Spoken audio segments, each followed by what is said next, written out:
Voilà. Alors nous abordons un nouveau thème qui est temps et risque.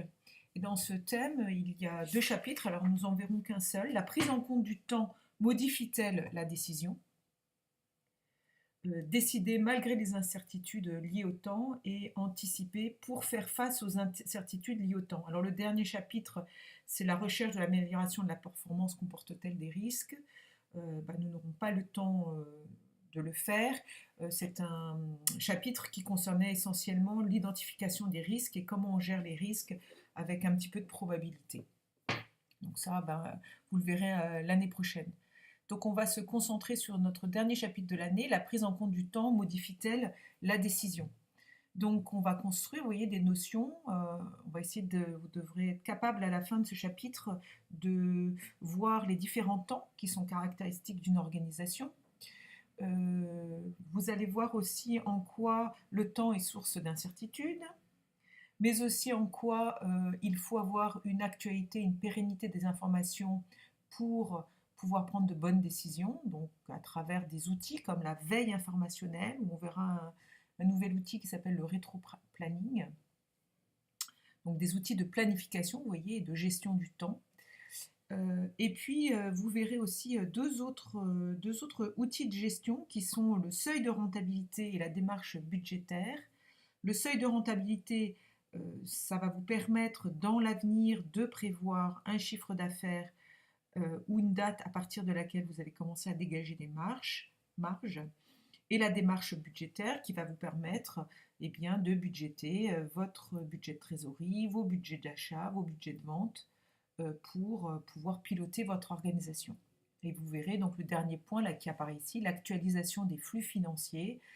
Vous verrez que dans le temps, l'argent aujourd'hui que l'on peut avoir aujourd'hui n'a pas la même valeur que l'argent que l'on pourrait avoir dans 1 an, 2 ans, 3 ans. Donc on va travailler sur l'actualisation financière. Vous voyez donc un chapitre assez riche et assez dense. Alors comme toujours, une petite vidéo qui va vous permettre d'introduire la question de gestion. Là, on vous envoie sur les chantiers navals de Saint-Nazaire, donc construction de très gros bateaux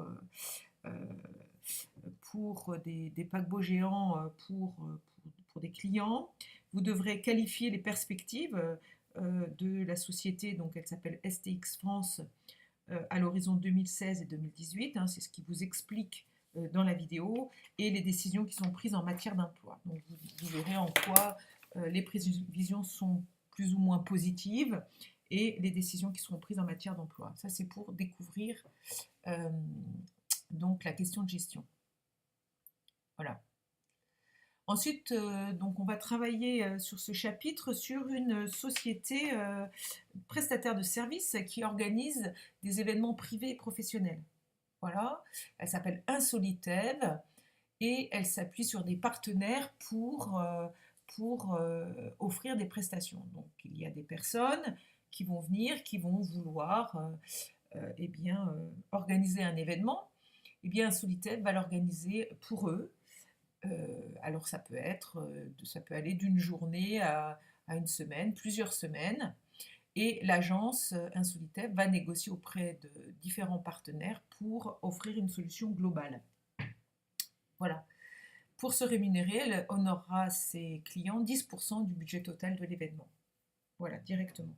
Donc ça, c'est par rapport à ce contexte.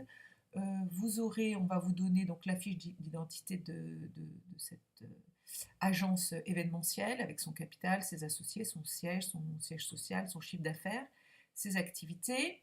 Et puis elle veut lancer en complément une carterie, c'est-à-dire proposer des cartes d'impression à destination de ses clients, notamment pour pallier à une saisonnalité parfois un petit peu difficile dans l'année. Voilà, ici vous avez des informations extraites d'un devis. Voilà, le client c'est les Ailes Art, qui est une association de théâtre et qui souhaite organiser un événement d'une semaine en Tunisie pour rencontrer des artistes locaux.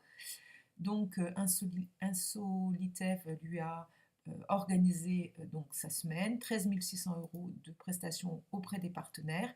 Et pour se rémunérer, ses honoraires, vous voyez, sont de 10%, 1 360 €. Voilà, ici, ce sont l'extrait des CGU, c'est-à-dire les conditions générales de vente. CGV, pardon. Insolitev se réserve le droit d'augmenter ses honoraires selon la charge de travail induite s'il y a une modification du devis. Et elle dit bien que dans tous les cas, le désistement du client, Insolitev se dégage de toute responsabilité et toute obligation envers le client. Si le client, par exemple, décide au dernier moment d'annuler l'événement, et donc, voilà, à l'exclusion de causes résultant de force majeure. Donc ça, c'est certainement à bien regarder dans le contrat quelles sont les causes de force majeure. Donc on va vous poser 3 questions par rapport à ces prestataires. Quelle valeur l'entreprise Insolitev crée-t-elle?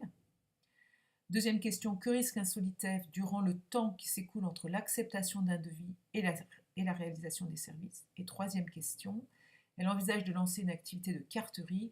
Quels sont les enjeux pour Solitev? Voilà. Donc, pour la première question, qu'est-ce que je peux faire pour vous aider un peu? Vous voyez que les prestataires, chacun apporte une solution partielle à la demande. Par exemple, je suis transporteur, je suis capable de faire des visites, etc. Alors qu'Insolitev, elle ajoute de la valeur parce qu'elle propose une solution complète. Donc, elle fait gagner du temps. Elle va pouvoir aussi gérer un volume d'affaires et négocier auprès des prestataires. Le risque, c'est dans un environnement changeant, tout simplement le client peut se désister, des événements imprévus peuvent arriver dans les pays de destination, le client peut demander une modification du programme et les charges réelles de gestion peuvent devenir plus élevées, donc une réduction des marges. Et l'histoire de la carterie, c'est un service complémentaire, ça peut satisfaire le client. Il faudrait voir, ça permet de développer une autre activité pendant des périodes plus creuses, par exemple d'octobre à mars. Et la rentabilité, il faudrait voir la rentabilité de l'activité. Donc voilà, plongez-vous dans ces documents, répondez à ces 3 questions et nous attaquerons ensuite dans une deuxième vidéo le cœur de notre sujet.